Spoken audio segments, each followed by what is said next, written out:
very excited. She's like, it's a dot. Yeah. Well, she'll always have you aim higher. So that's what wives are good for. Still not broadcasting. Live stream is starting soon. Something's funky. I mean, obviously the Hangout's working. Like, we're all in here. Yeah. Stream status good this time. Mm-hmm. Well, that's good. Sounds like something's down on their end. Oh, no, it's fine. Now it's streaming. Oh, good. All right. Cool. Well, before we start, I'll need control. Yes, control. Control, like the old song. Oh, Janet Jackson. You just Janet Jackson dust, and it wasn't nasty. Well, Miss Jackson if you're nasty. Yes, right. Of course. All you nasty boys. Oh. Oh, man. All right. So our video is working. Some of you won't ever know that it wasn't working because you're just watching it on demand later. So for you guys, hey, we just started the stream. It's totally fine. Everything's the same as always. Nothing to worry about. Okay. But you're going to get a little less pre-show because we're running behind. So we're going to get started now. You guys ready? Yep. Sure. Here we go. Daily Tech News Show is powered by its audience, not outside organizations. To find out more, head to dailytechnewsshow.com/support. This is the Daily Tech News for Wednesday, October 26th, 2016. I'm Tom Merritt. Joining me today, as he does Wednesdays, my co-host Scott Johnson from Frog Pants Studios and artist, which is very important with today's news. Yeah, there's a lot going on today. I feel like it's a bit of an embarrassment of riches. We're going to get to talk about some pretty interesting creative news today. And also, I feel like we're at the ground zero birthplace of a holographic revolution, potentially. Yes. Just in time for Microsoft to introduce a new third dimension to reality this morning. Mr. Jaime Ruiz Avila, creator of the Holovect, is joining us today. Welcome, Jaime. Hey, Tom, Scott. It's great to be here. Longtime viewers of DTNS may recognize Jaime as either Tensor Guy from the chat room, or perhaps previously he's been on to discuss physics topics with us before, but we're going to talk to you a little later in the show about the Holovect, which short version is it can do holographic projections in thin air. Yes, we make images in the air with light. Yeah. Our Star Wars future is nigh, is what you're saying. Yeah. Just around the corner. Yeah, if you want something that is not quite to the same resolution as in A New Hope, but can eventually do a Princess Leia projection, that's what Jaime is inventing. Doing our best, Tom. No, man, it's really good. A few things were breaking right as we started the show. The Wall Street Journal's Takashi Mochizuki said on Twitter that Nintendo's fiscal guidance assumes 2 million Nintendo Switches will sell by the end of March. On sale in March.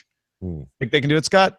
Yeah, I do actually. I think this is going to be a big deal for them. I know that there's a lot of different opinions about what the Switch will do or won't do, but this strikes me as not that hard to do. The question is, how long is the tail? I actually don't think the 2 million up front is hard. It's the 50 million they need on the back end that will be harder. Apple announced it needs a little more time to finish its AirPod wireless earbuds before it starts selling them. It was supposed to do so by late October. Sounds like that won't happen. They didn't give a new date. Thought we didn't need a headphone jack, but apparently you do need a lightning port. I heard rumors that it was because they keep losing them and had to get new ones. They keep losing the right one. They just got a big stack of left ones right now. And Betaville reports it has sources saying Disney is back to being interested in buying Twitter. Put a couple of big mouse ears on that bird. Yeah. Now here are some more top stories. Yes, Microsoft announced lots of things today, including the next update to Windows 10 will come this spring. We see in the source code that it says March. They didn't delineate March particularly. They want to give themselves some wiggle room, I think, but probably targeting around March. It will be called Creators Update and include a new Microsoft Paint. Rest in peace, old Microsoft Paint. The new Paint is Microsoft Paint 3D. You can make 3D designs in it. You can share those designs on Facebook or export them to a new 3D art community called Remix 3D that also shares works from Minecraft, so you can swap those back and forth. Objects can be scanned in 3D with an upcoming cross-platform phone app. They demonstrated it on a Windows phone, but made a point of saying we want to bring this to iOS and Android. Microsoft also showed viewing Remix 3D objects in HoloLens, which of course is only available in a developer's edition, but here's the lead they buried. They barely talked about this. They announced that Windows VR headsets will be coming from HP, Dell, Lenovo, Asus, and Acer that require no external sensors. They are tethered, but they don't need to have room sensors, and they can still do motion tracking because they have 6 accesses, they say. And these devices will start at $299, so they're considerably cheaper than the Oculus Rift or the HTC Vive. Windows Creators Studio will also integrate Microsoft's gaming streaming service called Beam that they recently acquired, so that you can stream right from games and add custom gaming tournaments to Xbox Live Arena.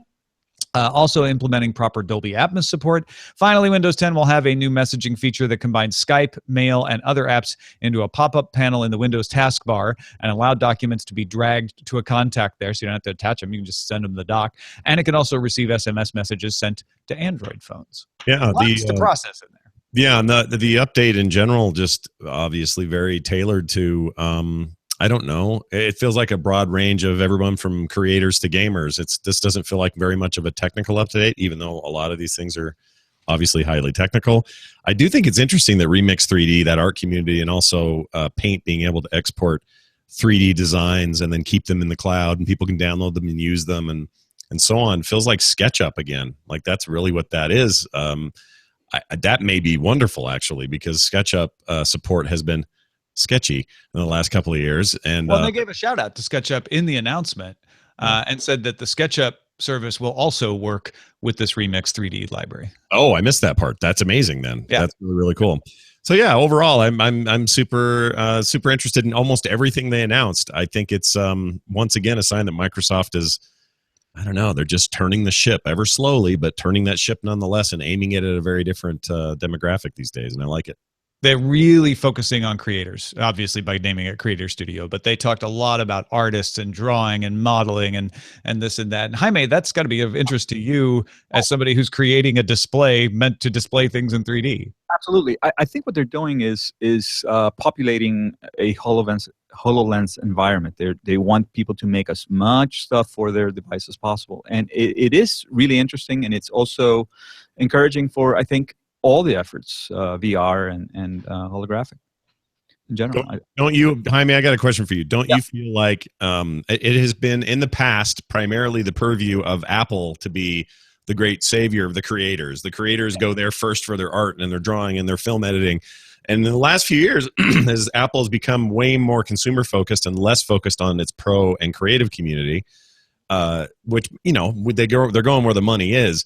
Isn't it interesting to see Microsoft kind of swing back the other way? And they're there for the very first time, making me sort of lust after some hardware that I usually only reserve for new Apple creative products. And suddenly I want what they're doing.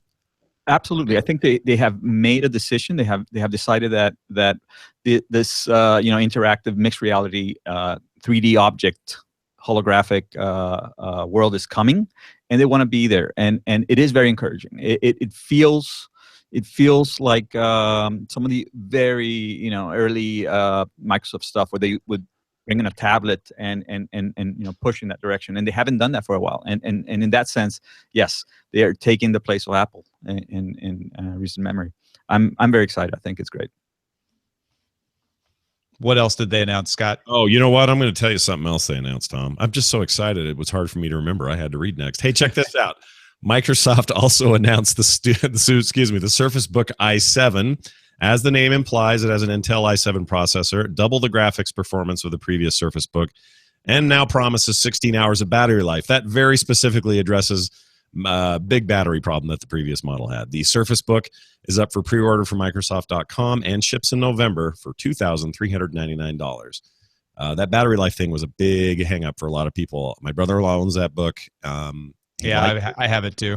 Yeah, and he just was so frustrated by battery life, it made it almost unusable for him. So this is good news for him and those who were hoping for a second chance on this thing.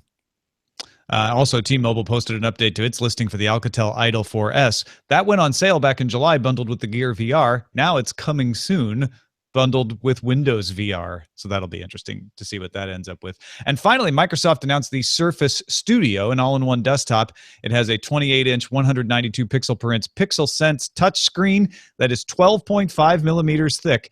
People are calling it paper thin. I don't know about you guys, but my paper is not 12.5 millimeters thick usually, but it is very thin for an all-in-one display, and capable of 13.5 million pixels. So it can definitely do more than 4K. It also has an Intel Core processor, 32 gigabytes of RAM. That's a good amount of RAM in there. 2 terabyte hard drive, a hybrid hard drive, not all flash, and an NVIDIA GTX 980M GPU. The big deal are the 30 custom parts in the hinge on the back that allows the thing to be repositioned and lay almost flat. Not quite flat on the table, but you probably wouldn't want it. You want it to have a little bit of angle. You can pre-order the Studio today for $2,999, though it will only be available in limited quantities. Pre-orders get the Surface Dial, a haptic feedback input device, for free. It's like a little dial, essentially, that you can either use sitting on the desk or with the Surface Studio and some of the other touchscreens like the Surface Pro, you can put it on the screen and will actually work as an interface directly on the screen.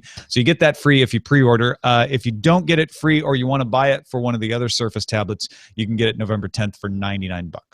So this is the device that completely freaked me out and made me kind of lose my mind today. I am again, long-term user of Apple products for creative work.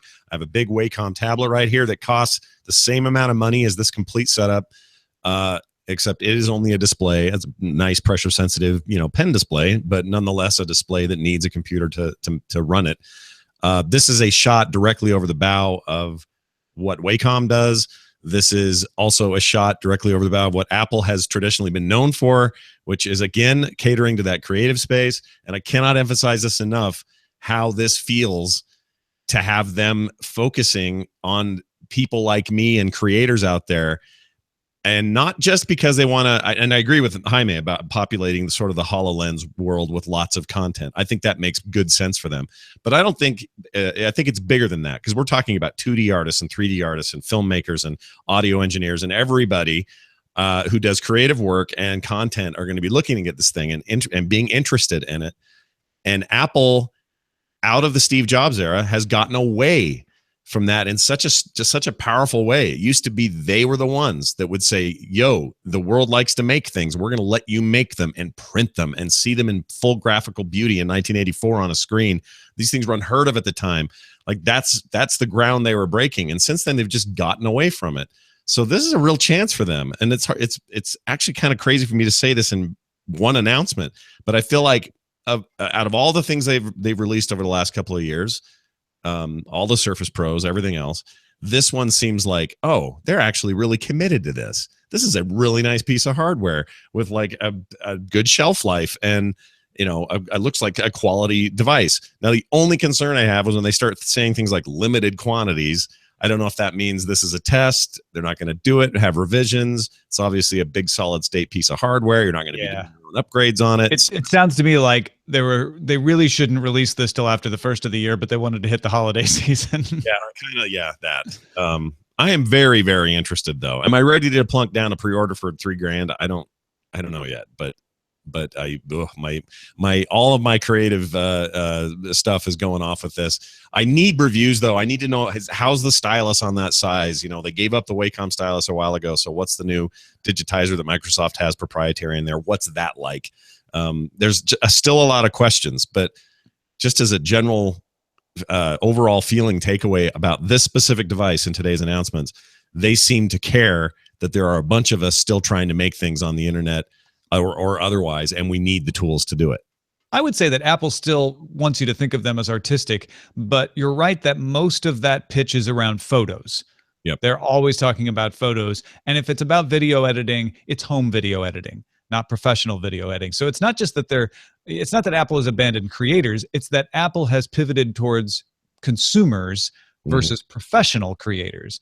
And it's great to have these two guests today, because we've got the right brain with Scott Johnson, who needs these sorts of tools to design his art and his comics and things like that. And when we've got Jaime, I don't need to pigeonhole you as left brain. I know you're a very creative guy, but you also need these tools for those kinds of schematics and design and the engineering as well. Absolutely. Question, Scott. What do you think of the knob? I find it fascinating. Is it something that will help you in your work? But it's the dial. Just Yeah. because all our UK fans are now. Yes. You You know what? I like the idea that it would be called the Microsoft knob. Finally, we have a true successor to Microsoft Bob because it rhymes. But anyway, no, I think that is super interesting. What you're basically saying is, instead of just having this virtual surface, this virtual desktop that you can touch and move and have pressure sensitivity on, how about we add another physical item that then interacts in such a way that it creates dials and levels and color saturation settings and things. If it's a nice heavy duty, like how that feels in your hand is going to be really important. And that's going to, time's going to have to tell when that thing actually gets in people's hands to see. But it's a really interesting approach, isn't it? Like you're basically saying, here's more hardware in an area where you really don't need it. I'm not exactly sure we need it, is I guess what I'm saying. Right, you could probably accomplish nearly everything that you'd need to do with these settings and things they show in that video with your hands. That's what we're doing now. It's not like it's hard now, but it is definitely out of left field. Did not expect it. No, I totally understand it, because when we were doing designing the control system for the Holovect, we needed something like that. We needed something physical for the user to touch, and that would relate directly. So I totally understand it, and it just feels like the way things are going to go. It's not too big. It's not too in your way, and it does give you an additional level of control. I really like it. Support matters, though, right? Like, we have no idea how on board with any of this stuff that Microsoft announced today that Adobe is, and Adobe is crucial to the creating community and to the professional community of creators. So how that knob interacts with Photoshop and Illustrator, dial. Yeah, all that stuff matters. Sorry, I keep surface dial. I'm going to keep calling it the knob. I know you are. I'm not sure what I make about the dial. You guys are convincing me that it's a better idea than I thought. It felt a little gimmicky seeing it in the announcement today, but you're both putting cases for why you would actually need to use it or want to use it or it would benefit you. I see it as the kind of thing that looks really good in a demo and then just sits on your desktop and you're like, oh, right, I'm supposed to use the dial for that.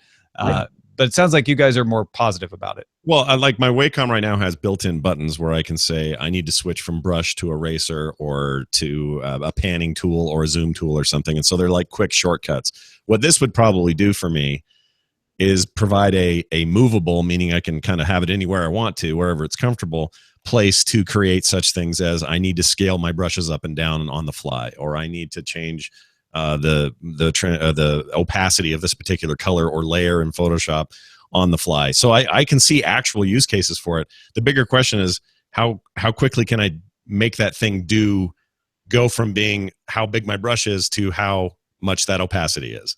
Like, is that an easy thing? Do I just click something? Am I just popping a button somewhere, or is this just extra work? And that's I guess we don't know yet.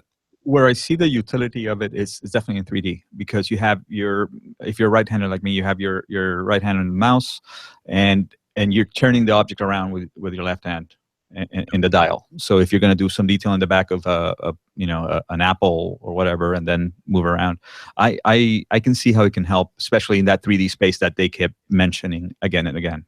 Yeah. It may end up just being a really great zoom control. Like, in the end of the day, like, the practicality might be I just use it for zoom when it comes to two-dimensional art or painting or something. Others in 3D might get something similar out of it.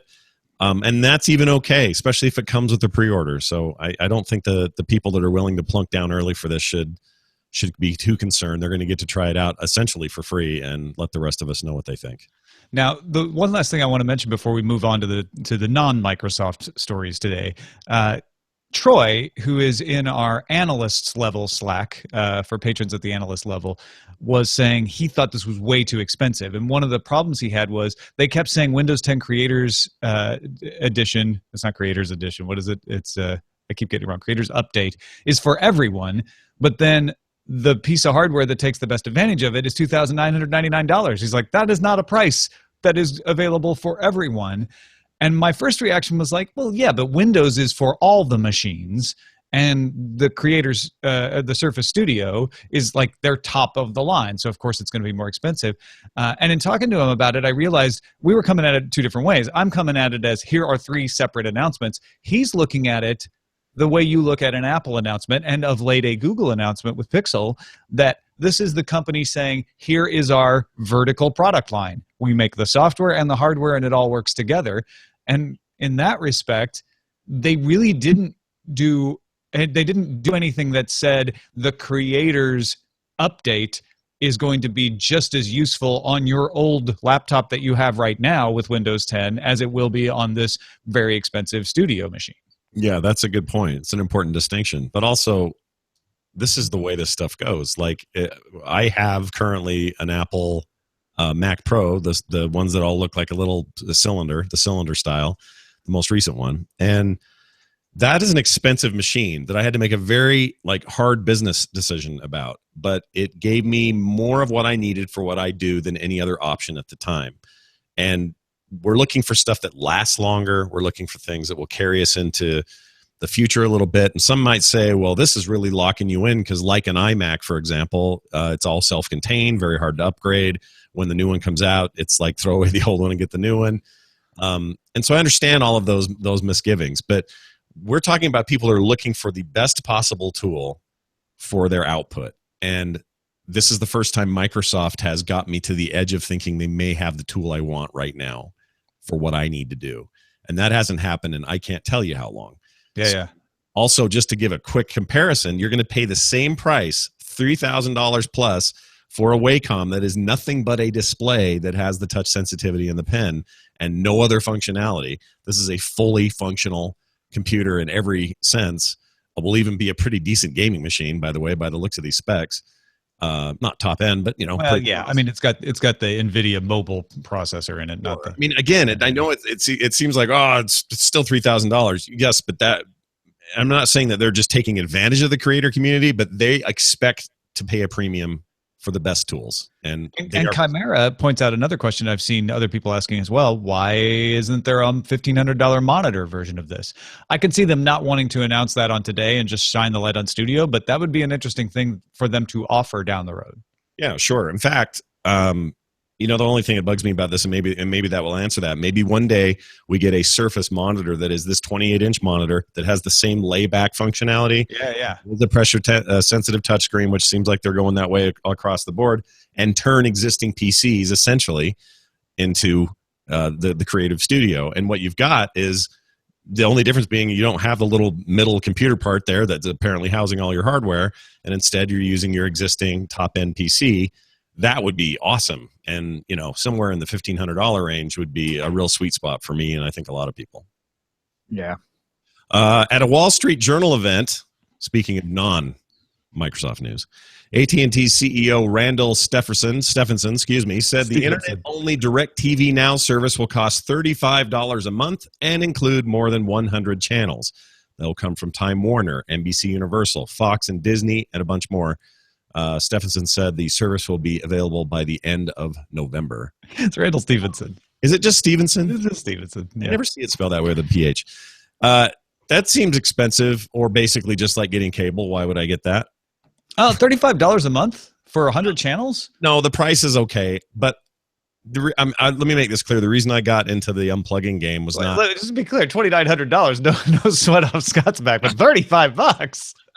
Outrageous. It's all about what you value, I guess. I don't have any. I don't want to watch commercials, and these are going to be filled with commercials, and so I'm just paying for cable again and a lower price, and that's, I guess, fine. So you don't do PlayStation View or Sling TV? No, I do not. Okay, and that's what this is meant to compare to. Yeah. And PlayStation View, its lowest tier is I think 40.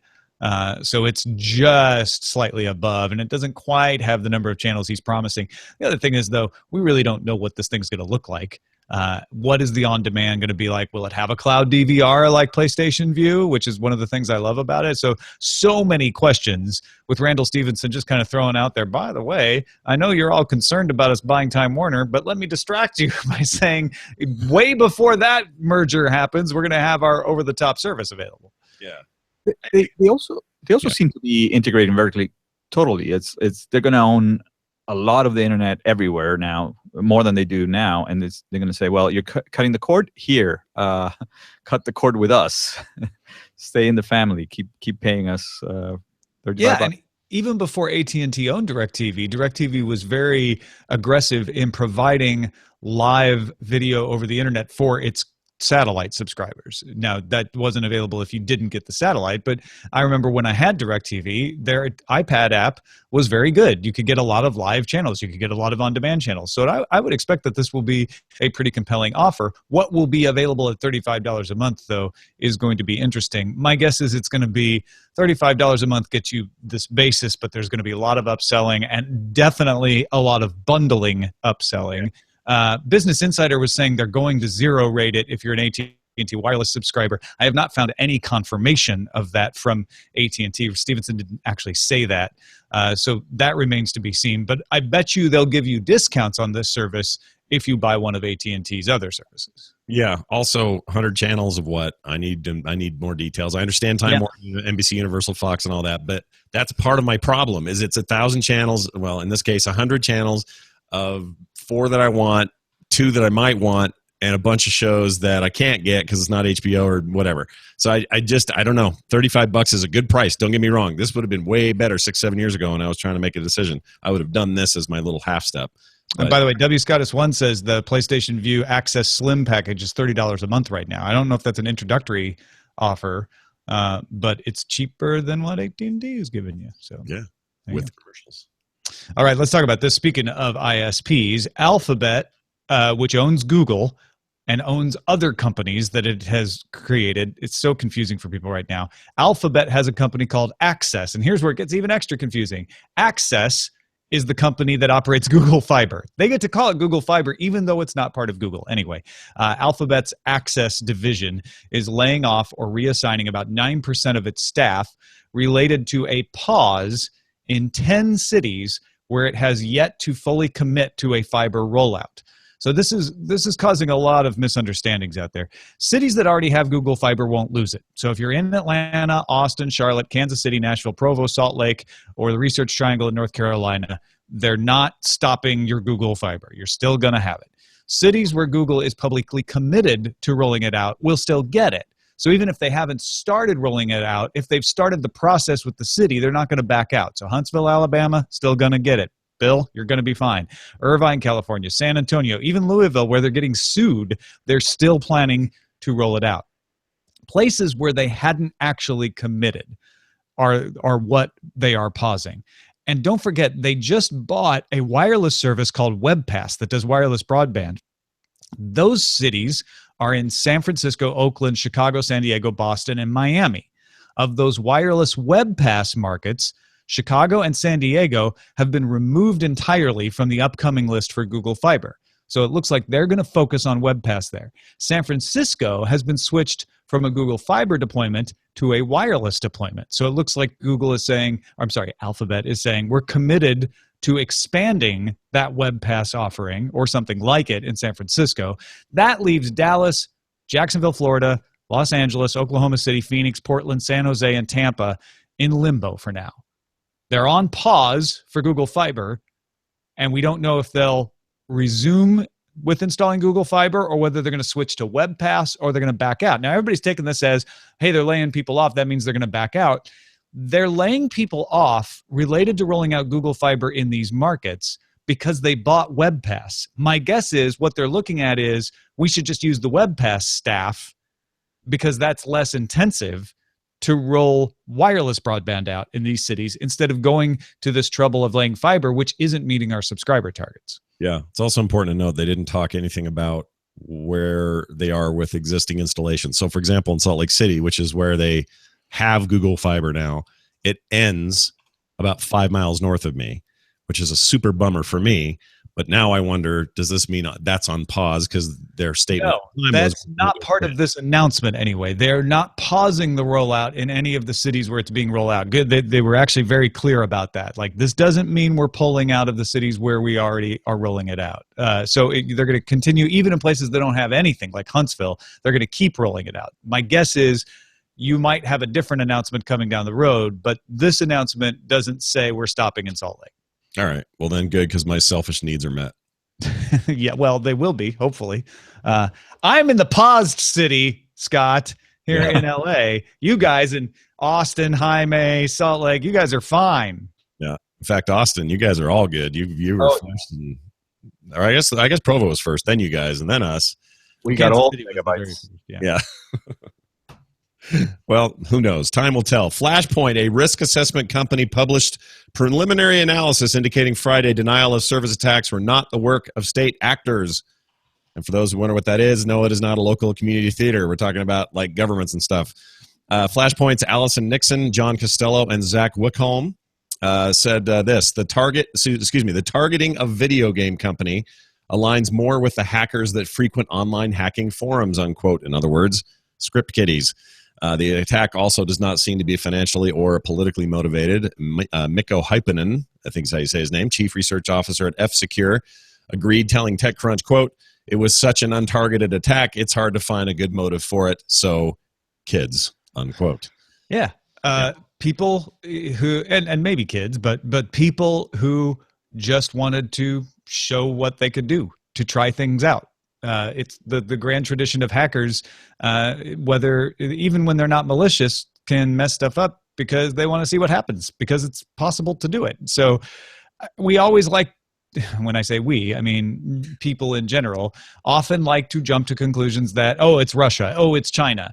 That's like, saying, oh, fairies caused the lightning. Like you're just jumping to conclusions. You have no idea. And in this case, it doesn't look like that makes any sense. Yeah, it's the internet once again providing zero home base for anybody doing anything, and it's hard to track any of it and say who did it or how old they were. And I've just sort of given up on stuff like this when it happens. I'm like, well, someone did it, and then hopefully it gets fixed real soon, and I can get back into World of Warcraft this afternoon or whatever. But yeah, it sounds like this one was probably targeted by, and maybe, I don't know, the worry is that these guys, if they're kids, now they've got a big success under their belt and people are saying they were state actors and they're getting all kinds of publicity for it. So who knows what their next target will be, I suppose. I think they were just trying to go back in time and stop Reverse Flash from killing. Was that all? Oh, then it was a noble cause then. Yeah. Well, time travel is funny. Yeah. And Waffleophagus points out, fairies don't cause lightning. That's caused by the old gods. Oh, right. Everybody knows that. Thanks to all those who participate in our subreddit. You can submit stories and vote on them at dailytechnewsshow.reddit.com. All right, let's talk a little. We've been referring to the Holovect throughout the show, and some of you may be wondering what the heck it is. As we said, it's a holographic display, but sometimes people say, okay, so what do you mean by that? So it's a screen, or it's a hologram. It's not a hologram, right, Jaime? No, it's not. A hologram is a very specific thing, and Microsoft likes to call everything hologram. But a hologram is a set of interference patterns that you've captured in film or a glass photographic plate, and then you recreate the conditions so that the object is apparently projected in front of you, and it has all the information of that object. Holograms are very hard to make. It's one of the things I did in college, and it is a pain in the butt because every movement or vibration can cause things to go funny. This is a 3D projection in space. So the Holovect is not a hologram. It's in space, right in front of you. Yeah, right. And it is holographic because it contains the complete set of 3D information of that object. But it is not a hologram. It is what we think of a hologram in the movies or in science fiction. And it's basically a laser draws in a layer between two masses of air with different physical characteristics, and the interface is a point where you have a little bit of refraction, a little bit of reflection, and a little diffusion, meaning there's a little spot, and that's what we call a voxel. So I like that the name Holovect is interesting because clearly what we're looking at when I look at the video where you've demonstrated the device, I'm seeing vector imagery. Will that, in your mind, continue as time goes on to develop and move more toward more volumetric type geometry and that sort of thing, or do you think the future of this is strictly geometric images projected with vertices and right use of vectors? It is a good question. The reason why we went with vectors is because it's less data intensive, so we can focus on more complex images. And if you go back to the beginning of the arcade era and whatnot, you have these very awesome vector graphic arcades and games. There's one quality of vector graphics that is amazing, and that is that if in the future, 20 years from now, you have a very precise holographic room in your house or in an opera house or something like that, the things you create now, since they're geometric entities, will project with all the fidelity of the new device. I am a little bit afraid of moving in the direction of sprites or the holographic version of sprites, because they will be limited to what can be reproduced. I think that eventually people want to have something as close to what you can experience in VR. So I think we're going to have some sort of sprite-like version of this. But for now, what we're going to do is increase the amount of vectors. Right now, we can project on the entry-level unit about 100 vectors at 50 hertz, so 50 frames per second kind of thing. And on the big one, 200. We're going to continue pushing it and try to get 1,000 vectors, 1,000 vertices, and hopefully that will provide enough complexity and enough interesting content for a while. It seems like it should. Like you brought up old arcade games.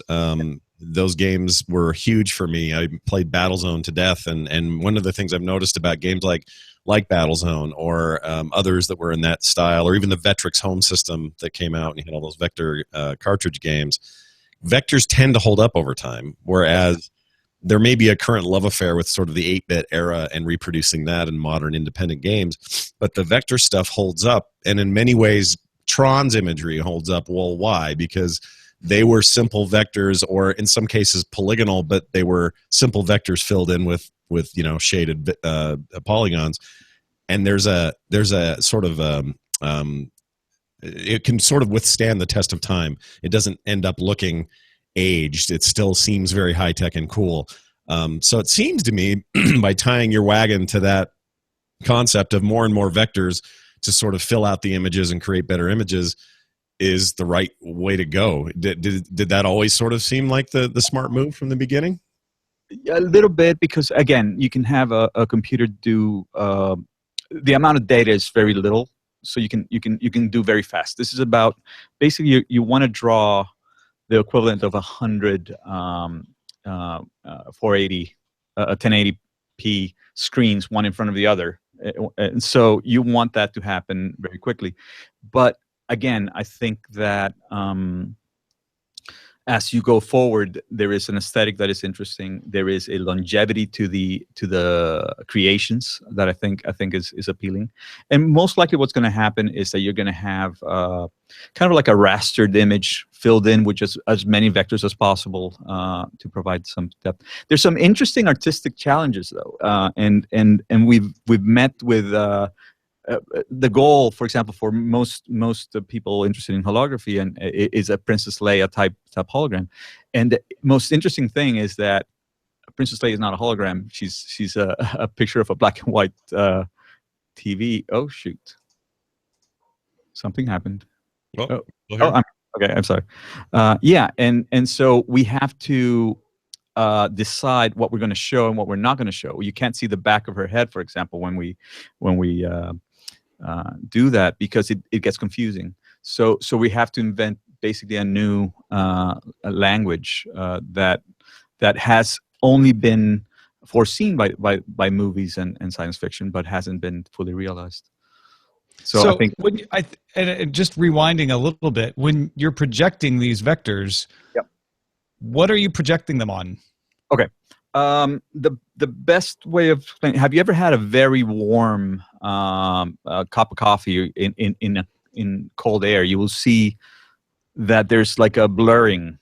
kind of like a mirage. Yeah, there's a little steam rises up. Yeah, there's not only the steam, but there's a little bit of a distortion right on top of a hot thing in a cold environment. That's because the refractive index of air changes depending on the pressure, the temperature, and the humidity. So what we've achieved, or what one of the things that we've managed to do is maintain a coherent layer between two regions of air. And that coherent layer is maintained, and we can move it around, and we can make a column in almost any space within the stage, which is an area which is about 12 centimeters by 12 centimeters and 12 centimeters above that. So when the laser hits it, three things happen. One is a little bit comes back to the laser, or in the direction of the laser. That's reflection, and a little bit gets refracted, so it gets bent in an angle, and a little bit just gets diffused, and because of turbulent effects and a little condensation, you get a little spark, and that whole thing conspires to make a little tiny voxel, a little three-dimensional pixel element. So you're taking what makes stars twinkle and harnessing it to paint pictures of the Enterprise. Yeah. Mm-hmm. That's it. That's fascinating. Yeah. Whereas a star has mass and is in a position, an actual position. You are creating that. I mean, is there any? I mean, let's get right down to the physics. Is there mass to what you're projecting? No. Well, there's some energy to it, right? But no, not yet. But that's a good place to go. I would call it massless star twinkle capture. Hold on, somebody write that down. Which is why I'm not in charge of naming things. All right, so let's brass tacks. You guys have put this up on Kickstarter. It has fully funded now, but people can still back you and get one of these through Kickstarter? Yeah. What we did is, since we got fully backed, we lower the price. We found that we could, since we had sold we had got back for the whole amount, we could maintain basically the promotional reward tier. So it is a good opportunity. I think this will be the cheaper they will ever be. So take advantage of it. and we also have an RGB version, which is slightly larger.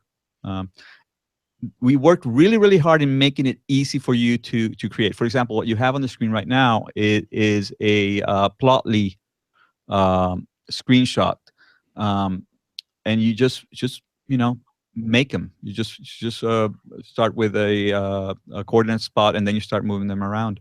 You can also import 2D drawings, and get the coordinates for that, and load them in. So well, go check it out. It's on Kickstarter. It's called Holovect, Holovect, and we'll have a little more information at the end of the show. Let's get to our messages of the day, though, real quick. Mark in Darwin, in the Northern Territory of Australia, says, regarding your question on electronic voting yesterday, why do you think the blockchain is not yet safe enough for elections? Is it the stuff around the blockchain that is the problem, the way it's implemented? Because we have a political party in Australia who is trying to use it in a form of direct democracy where people can vote on each bill that comes before Parliament. They are techie guys as well, blockchain programmers from memory, at voteflux.org, VOTEFLUX.org. Yeah, Mark, I'm not saying blockchain can't be secure. It's more the reverse of, I have not seen it demonstrated to be of the level of security we need for voting, which is actually a bit higher level of security than we even need for financial transactions. You also have different concerns. You need to have anonymity, but non-replicability. I can start as many Bitcoin accounts as I want, which would not be okay for voting. I need to only be able to have one account, but also remain anonymous, stuff like that. I'm not saying it isn't possible, but there are plenty of ways to game a blockchain system, especially one that's small, and in small voting regions, that might become a problem. But I love that people are working on it, and I hope they figure it out. Yeah, and those are just the technical hurdles. We won't even start talking about the political hurdles and getting something like that done. And then finally, an email here from Ray, who actually sent this to the holy trinity of podcasters. He sent it to me, Scott, and Leo Laporte, and said, as an everyday listener of all three of you, I thought you might be interested in a problem I'm having. I manage communications for a small nonprofit, a gospel choir based out of San Rafael, California. We send weekly mailings that are simple scheduling and performance updates, nothing fancy or even remotely spammy. After using MailChimp for 2 years with an unsubscribe rate close to 0%, I suddenly began getting nearly 20% unsubscribe rates that were occurring instantaneously. I'd get all of these unsubscribe notices within 5 minutes of sending a mailing campaign. The interesting thing is, according to MailChimp, Yahoo and AT&T are automatically triggering these unsubscribe links in emails because the reply to address is from an email account that lives at mac.com. I've included correspondence from MailChimp that supports that, documents their investigation, and he sent that to me. I took a look at it. Looked legit. He says, net neutrality? No way, no how. Well, it's not actually a net neutrality issue. It's more of a spam issue. He says, I'm not knowledgeable enough about these matters, but if this is not illegal, it is at the very least extremely slimy. I hope you can raise awareness of this to help your listeners avoid this issue. It has taken MailChimp over a month to finally figure this out and restore my account, as they automatically tag you as a spammer if you have a high unsubscribe rate. And yeah, in the email from MailChimp that he attached, MailChimp says, our best advice would be to change your reply to address to one on your own company's domain moving forward. I don't even think this is slimy. It's just sloppy. They're basically saying, if a Mac.com address is sending out a bunch of stuff, it's probably not a legit business. It's just a shortcut, and one that impacts people who are like, hey, but I do have a Mac.com address. I worked for a company where our website kept getting blacklisted for no reason from various services, and people couldn't get to it, or they couldn't use our services, or our emails were bouncing, and it drove us crazy. And we kind of had the same issue of, hunting around for about a month to find out what was going on.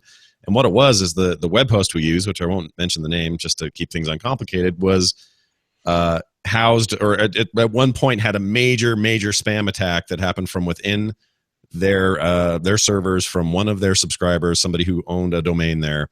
And it was so massive and ugly that these blacklists just started putting the name of the host and anyone associated with the IP range the host had automatically on blacklists. So it didn't matter who you were or what legit thing you were doing, you were going to get blacklisted. And once you were on those lists, it was really hard to get you off of those, and they were scattered all over the place. We ended up having to switch hosts as a result. There was just no way around it. The host couldn't do anything about it. You had to go to every single blacklist and ask them to take us off. It was bad. This sounds like something like that happened to me. Yeah. We had the same thing happen with the Tech TV emailing addresses back in 2000. This is the same exact thing, and we had to go through all kinds of hoops to try to get off the blacklists. So it's an arcane business to manage these sorts of things. And kudos to MailChimp, who looks like, instead of just brushing Ray off and saying, oh, sorry, dude, really looked into it, tried to figure it out and help him out. The workaround for the time being, until Yahoo comes up with a better rule, I guess, would be to switch it to, I guess you could use iCloud.com if you don't have another email address, or come up with another email address. But that is an interesting issue. Thank you, Ray, for bringing it to our attention. And thank you, Jaime Ruiz Avila, for joining us today. Remind folks where they can find out more about the Holovect. Holovect.com, there's a link on the top. Or if you go to Kickstarter and search for Holovect, HOLOVECT. And tell them DTNS sent you. I don't know, it won't get you a discount or anything, but we'll see. Oh, well, or keep your eyes open. Maybe Jaime will pull some strings. Mr. Scott Johnson, what do you got going on? Well, I would first like to recommend people check out Holovect. You may have heard of it. It's super rad, and it's like magic to me, and I don't think it should be ignored. So please, people, go check that out. Secondly, it's almost time for BlizzCon. This is the annual Blizzard huge video game event with competitions, announcements, and all the fun stuff that happens there. I will be there next Wednesday through Sunday, and if you're going, find me, check me out. More importantly, I will be hosting or co-moderating a panel for Overwatch on Saturday in the community area. So watch for that. And also, I'm supposed to appear on DirecTV for like 5 minutes at some point. I don't know where or what the deal is there, but if you're at home and you're watching it via the DirecTV package, why, watch for me there. Keep an eye out. Not on DirecTV Now yet, but coming soon. And if this cold doesn't go away, they may not have me on. But just keep you away. Just wear one of those masks like you see people wearing in the airports. done on trains. Thank you, everyone who supports this show. If you're willing to support the show and you don't know how, go to dailytechnewsshow.com/support. It'll tell you all the different ways. There's tons. We have a store. We've got T-shirts. We've got mugs. Or you can support us on Patreon on an ongoing basis. Big thanks to all of our patrons. And everybody who's a patron, please welcome Christopher Hazlitt, who just joined today, and all the other new patrons that are joining us. Big thanks to Bob Rathmel, who more than doubled his pledge. Thank you, Bob. Patreon.com/DTNS. Our email address is feedback@dailytechnewsshow.com. We're live Monday through Friday, 4:30 p.m. Eastern. Come watch. alphageekradio.com or diamondclub.tv. And our website is dailytechnewsshow.com. Back tomorrow to talk Apple announcements with Justin Robert Young. Talk to you then.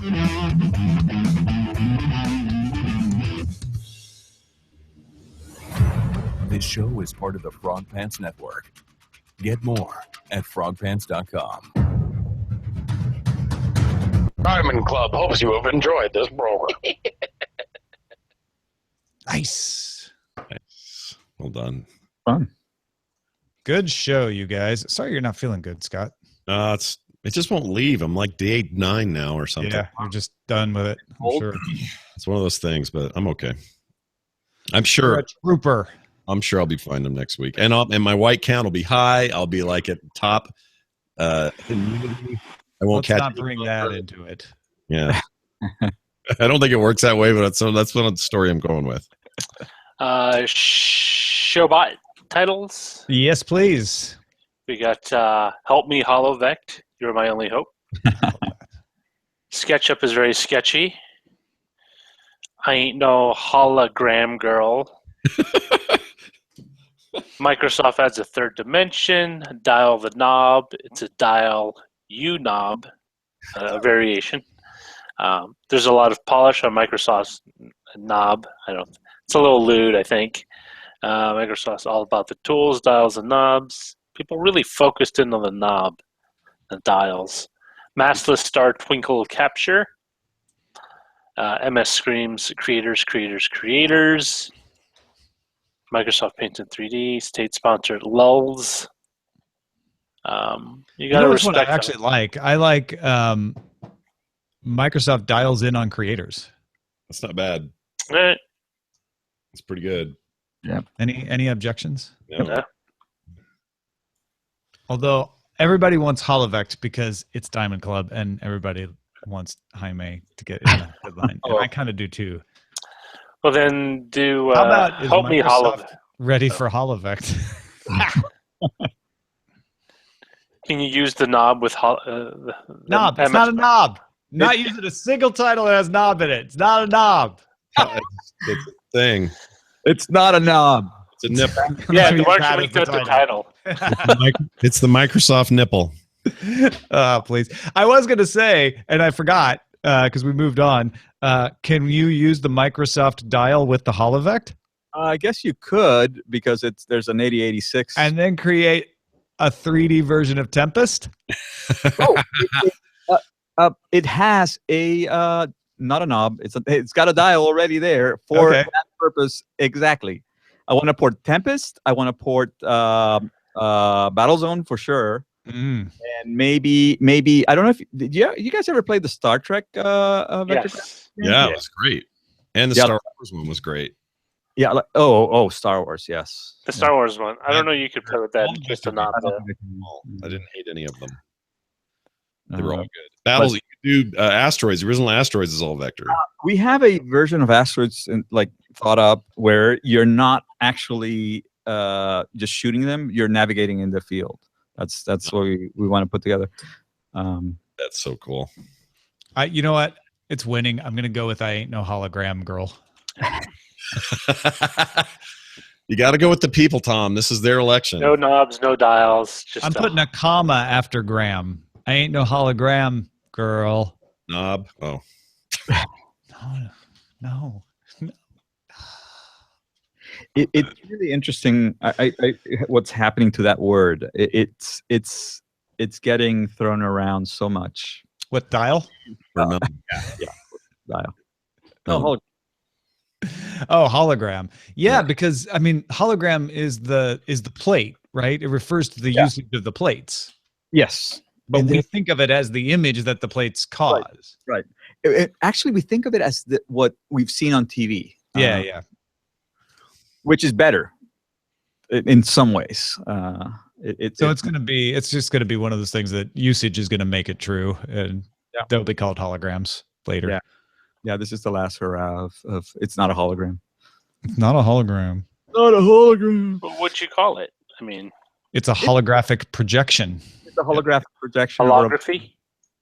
Yeah. Well, holographic has meant stuff that contains 3D information, like complete 3D information. It's a So you hologlyph. can have a holographic brain. You can have a holographic universe. It's Yeah, vector magic, is what I call it. vector magic. It's not. I guess not really. It's totally vectors, Well, man. the Holovect is vector magic. Yeah. You know what it's- else is great about vector? Vector means everything's so small. Like when I deal with vector stuff just for images and Yeah. art, it's so small. Well, it stores everything as a mathematical equation instead Yes, of actually yeah. showing the Yeah, definite points. Stretch math. All you're doing is saying stretch the numbers. You're not actually stretching. Yeah. Well, that's why you can scale so easily. That's what makes it so awesome. The best. scale, you can animate. The best. So what- eventually, Holovect will be projecting our movies that we go to see, and then the people who make the best ones will win hologrammies. Oh, I like it. So wait a minute. You just go home with a little sticker that you put on your skateboard. Woo! Check out my Or the deck. one on the I've got. bottom of your baseball cap that you just buy. Yeah. So wait, how much is the temperature differential when you on the blown air from the ambient? It's actually very. It's the trick is maintaining it, and we do that with With velocity, just no, blowing it. laminar flow. But it's a pain in the butt to maintain it. To make it as large as we do. It's the hardest part. It's just keeping it there. There is a version that we're working on, which is going to be like for a commercial use. It's 1 foot by 1 foot by 1 foot, and that is it's torture. Do you have? Can I? Oh, sorry. Go ahead, Roger. Oh no, I was just wondering did you run into trouble with different ambient temperatures, like say if you're in a more humid environment versus a drier? The most amazing example happened when on the version 1, which was basically the same thing but with no content whatsoever, kind of like the Timex Sinclair that you would get on the mail back in the day that would have absolutely nothing on it. And I go to San Francisco and show it to Darren Kitchen, and we set it up. And it was one of those beautiful days where it's 72 degrees and the humidity is kind of high, but nobody has air conditioning or anything on. And it was exactly the same temperature that my stuff was coming out. So there was nothing there. So nothing happened. Nothing happened. Darren actually, and I don't think he said it, but Darren actually had to turn the air on. So we were freezing during the whole shoot so that we had a temperature differential. Since then, we've compensated. But yeah, it's one of those things where it was just the right condition. So what we've done is now we forcefully maintain a difference between the It's the same effect as to why you see mirages, or what is it? When you drive on a hot highway, you see the. Yep. Yep. It's exactly the same effect. It's the same effect as when again something hot, like you would see like a little fuzzy thing. The only difference is that we can keep it in a layer and we can keep it in a region, and it took forever. We had there's two parts of this technology. There's the emitter part, which has its own little interesting things, and then the stage part. And we had the technology, we had the data structure, which we call vects because they're not really, it's we call it vect object, and it took forever. It took forever to do it, but once it happened, it was like magic. And even our brains can explode a little.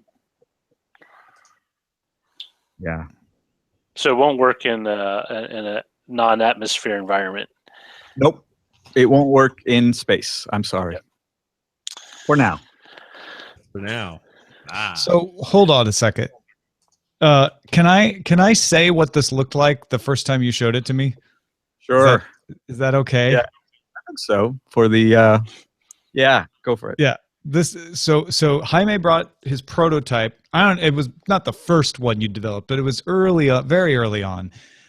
And it was a spinning playing card. It was they still have it. It was the emitter prototype. Yeah. And it wasn't a playing card, actually. It was a business card, I think, maybe.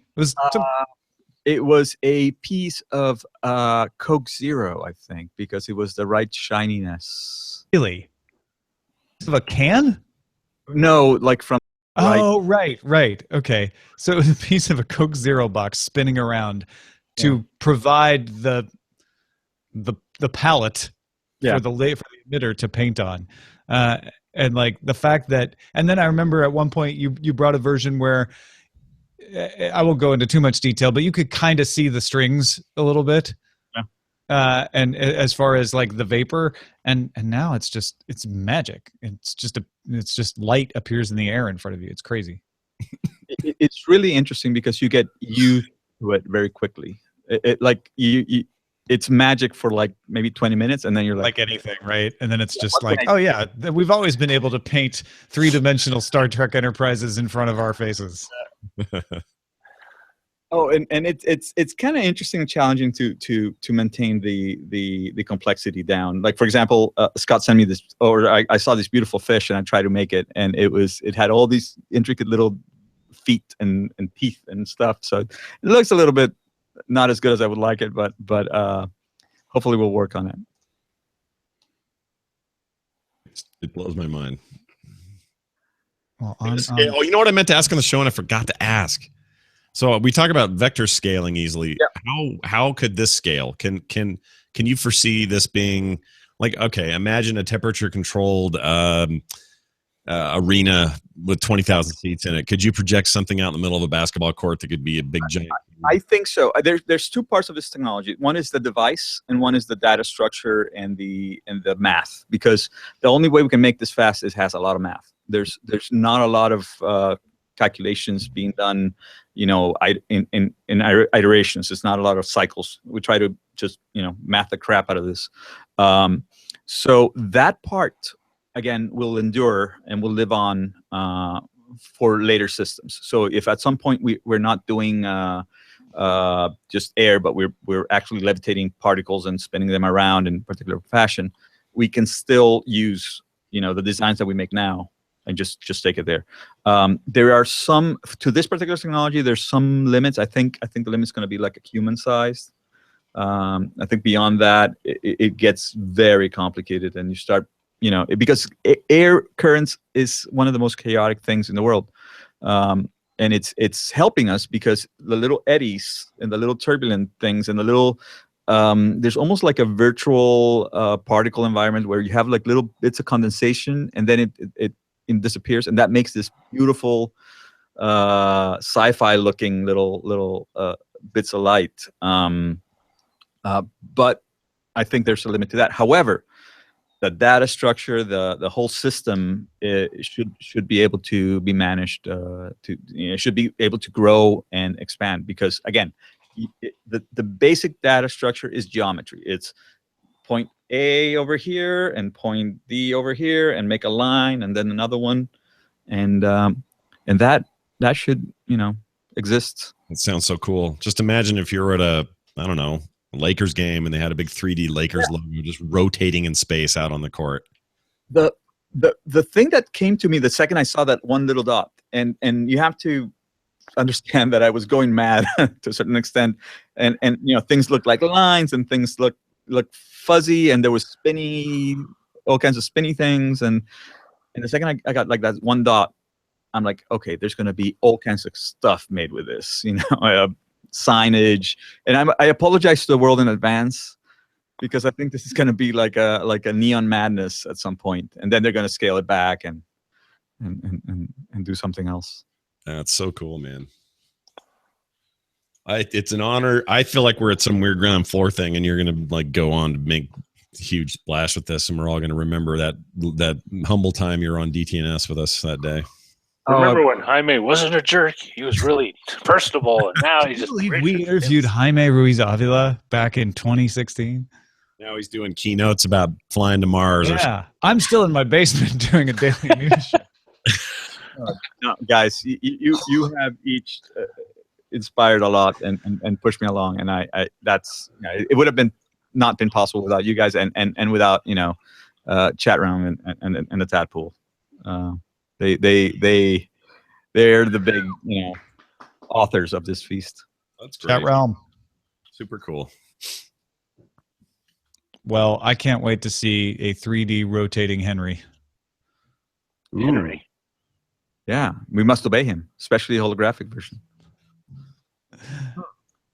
Or Dave the Duck. What I want to do is try to get Scott and Viking Lass and some of our artistic friends to try to make images with or artistic characters with 100 lines. Yeah. It can be 3D or they can just be flat. It doesn't It's matter. like Twitter for your art. You have this much resolution. Go. For now, I hopefully by the time production units hit, we can tweak it up a little bit. 140 vertices of articulation. It's perfect. No, I would love that. I'm dead serious about wanting to give you something. As long as I can adhere to whatever the rules need to be, I'm happy to do it. I would love to do it. 100.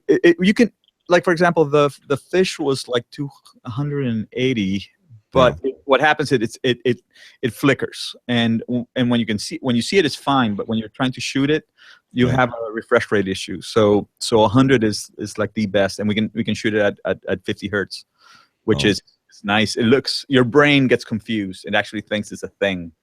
And made a fish. So if it's less than 100, we're okay too. Yeah. Okay. 100 or less. Okay. Or it's free.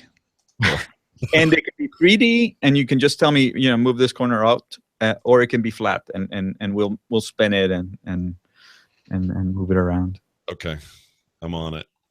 I'm making a note right now. Well, I'm going to let us all go. I'm still in the midst of posting, but thanks everyone. Thank you again, Jaime. Oh, my pleasure. Thank you. And we will talk to you folks tomorrow. Bye.